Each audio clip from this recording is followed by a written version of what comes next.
आज मैं आपको जो कहानी सुनाने जा रही हूँ उसका नाम है अंधेर नगरी चौपट राजा। किसी बस्ती में एक गुरु और एक चेला रहते थे। एक दिन गुरु ने चेले से कहा, अब इस बस्ती को छोड़ना चाहिए और किसी और जगह जाना चाहिए जहाँ खूब पेट भरकर खाने को मिले। चेले ने कहा, गुरुजी, क्या आपने बुजुर्गों का ये कॉल नहीं सुना कि आधी छोड़कर पूरी पर मत जा? अगर इस बस्ती में भीख न मिली और खाने पीने की चीजें बहुत महंगी हुई तो फिर क्या करेंगे?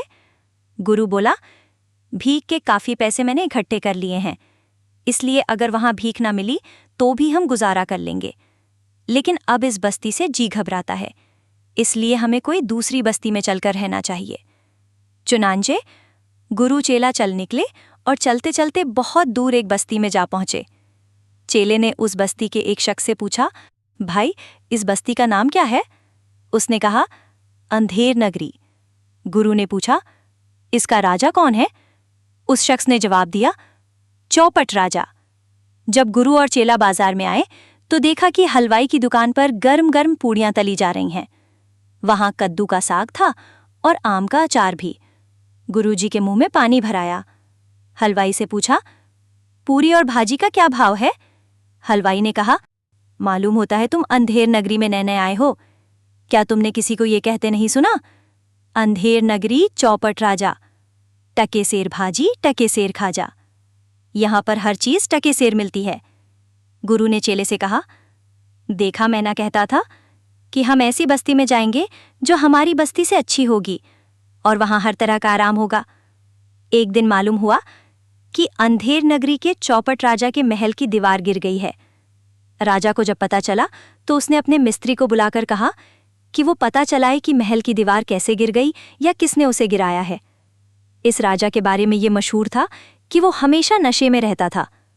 कुछ दिन गुजरने के बाद मिस्त्री ने राजा को बताया कि जब राजमहल की दीवार बनाई जा रही थी तो उस वक्त दीवार पर अच्छी तरह पानी नहीं छिड़का गया था।